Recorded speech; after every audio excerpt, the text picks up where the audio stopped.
மதிய வெயிலில் கூட மெல்ல வீசும் காற்று, தூரத்தில் மாடு மணி சத்தம், குளம் அருகே விளையாடும் குழந்தைகள். அந்த கிராமத்தில் இருந்த ஒரு பெரிய வீட்டை எல்லாருமே பாட்டையா வீடு என்று தான் அழைப்பாங்க.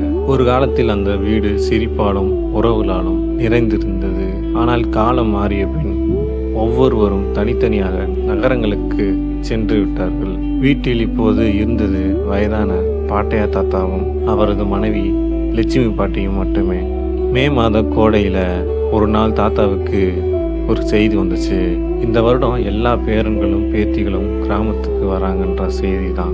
அந்த செய்தியை கேட்டதும் பாட்டி கண்களில் கண்ணீர். இந்த சந்தோஷத்தில் அடுத்த நாள் பாட்டியும் தாத்தாவும் மாடியில் பழைய பாய் அடித்தல், மாம்பழம் சேகரித்தல், கோழி கூண்டு சுத்தம் செய்தல், ஊஞ்சல் கட்டுதல் என்று இப்படி வேலை. பிறகு மாலை நேரத்தில் தாத்தாவோட மகன்களும் பேரன்களும் பேத்திகளும் சென்னையிலிருந்து வந்தாங்க. அதில் அருண், திவ்யா, கிஷோர் அவர்களுக்கு கிராம வாழ்க்கை ரொம்பவும் புதுசு. இங்கே ஒய்ஃபை இருக்கா என்று கேட்டான் கிஷோர். தாத்தா சிரித்தார். இங்கே ஒய்ஃபை எல்லாம் இல்லை, ஆனால் மனசுக்கு சிக்னல் ஃபுல்லாக கிடைக்கும் அப்படின்னு சொன்னார். எல்லாரும் சிரித்தாங்க. அடுத்த சில நாட்களில் குழந்தைகள் கிராம வாழ்க்கையில் மூழ்கி விட்டாங்கன்னு தான் சொல்லணும். ஏன்னா காலையில் குளத்துக்கு போவது, மாடு பால் கறப்பது, மரத்தில் ஏறி மாங்காய் பறிப்பது, இரவில் மாடியில் படுத்து நட்சத்திரம் பார்ப்பது, இந்த வாழ்க்கை அவங்களுக்கு ரொம்பவும் பிடிச்சிருந்துச்சு. இப்போ திவ்யா ஒரு நாள் கேட்டால், தாத்தா நீங்கள் எப்பவும் இந்த வீட்டை விட்டு போகலையா? தாத்தா சிரித்தார். இந்த வீட்டில் நினைவுகள் அதிகம், அதனால் போக முடியல. ஆனால் அந்த வார்த்தையில் ஏதோ மறைந்த சோகமும் ஒன்று இருந்துச்சு. அந்த வீட்டின் பின்புறம் ஒரு பழைய பூட்டிய அறை ஒன்று இருந்தது. அந்த அறைக்கு யாரையும் செல்ல விட மாட்டாங்க.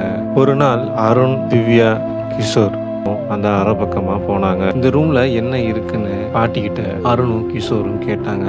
அதுக்கு பாட்டி பதட்டம் அடைஞ்சு அங்க போகாதீங்கன்னு சொன்னாங்க. அந்த இரவு அருணுக்கும் கிஷோருக்கும் தூக்கம் வரல. ஏன்னா அந்த அறையிலிருந்து ஒரு இசை சத்தம் வந்ததை அவங்க கேட்டிருந்தாங்க. மறுநாள் தாத்தா வெளியே சென்ற போது அருணும் கிஷோரும் அந்த அறையோட சாவியை கண்டுபிடிச்சாங்க. அந்த சாவியை வச்சு அந்த அறையும் திறக்கவும் செஞ்சாங்க. அப்போதான் அவங்களுக்கு ஒரு அதிர்ச்சி காத்திருந்துச்சு. அந்த அறை முழுக்க தூசியா இருந்துச்சு. அந்த சுவர்ல பெரிய பழைய குடும்ப படமும் இருந்தது. அதுல தாத்தா, பாட்டி, மேலும் ஒரு இளைஞனும் இருந்தான். உடனே அருணும் கிஷோரும் தாத்தா கிட்ட போய் இவர் யார் என்று கேட்டாங்க. அதுக்கு தாத்தா, அவர் என் பெரிய மகன் ரவின்னு சொன்னாரு. இந்த விஷயம் எல்லாருக்கும் அதிர்ச்சியும் உண்டாக்குச்சு. ஏன்னா அவர்கள் ரவியை பற்றி ஒருபோதும் கேள்விப்பட்டது இல்லை. தாத்தா மெதுவாக கதையை சொல்ல ஆரம்பிச்சாரு. ரவிக்கு மியூசிக் பண்றதுன்னா ரொம்ப பிடிக்கும். ஆனா தாத்தா அவனை விவசாயம் தான் இருக்கணும்னு நினைச்சாரு. அதனால இருவருக்கும் அடிக்கடி சண்டை ஏற்பட்டுருந்துச்சு. ஒரு நாள் ரவி வீட்டை விட்டு நகரத்துக்கு போயிட்டான். அதுக்கப்புறம் அவன் திரும்பி வரவே இல்லை. அந்த நாள் இருந்து அந்த அறை மூடப்பட்டது. அந்த இரவு அருணுக்கு தூக்கமே வரல. அப்போதான் அருணுகிட்ட இருந்த பழைய கேசட் பிளேயரை பிளே பண்ணி பார்த்தான். அதுல ரவியோட குரல் ஒண்ணு இருந்தது. அது என்னன்னா, அப்பா நான் ஒரு நாள் திரும்பி வருவேன். அதோட ஒரு முகவரியும் இருந்துச்சு. உடனே அருண் அந்த முகவரியை இணையத்தில் தேட ஆரம்பிச்சான். அதிர்ச்சியும் ஆனா அந்த முகவரியில் இன்னும் ஒரு இசைப்பள்ளி நடந்துகிட்டு தான் இருக்குன்னு தெரிய வந்தது.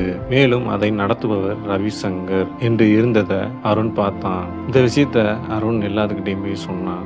அனைவரும் குழப்பமா இருந்தாங்க. அப்படின்னா ரவி உயிரோடு இருக்காரா என்ற கேள்வி எழும்ப ஆரம்பிச்சிச்சு. இந்த விஷயம் தெரிஞ்ச தாத்தா உடனே நகரத்துக்கு சென்றார். அங்க அருண் சொன்ன அதே முகவரியில போய் பார்த்தபோது அங்க ஒரு சிறிய இசைப்பள்ளி ஒண்ணு இருந்துச்சு.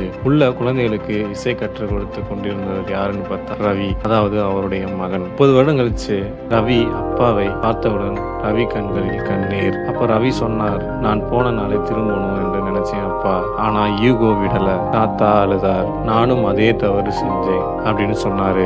இருவரும் கட்டிப்பிடித்து கொண்டார்கள். சில நாட்களுக்கு பிறகு ரவி கிராமத்துக்கு வந்தார். இரவு நேரத்தில் மாடியில் அனைவரும் உட்கார்ந்திருந்தாங்க.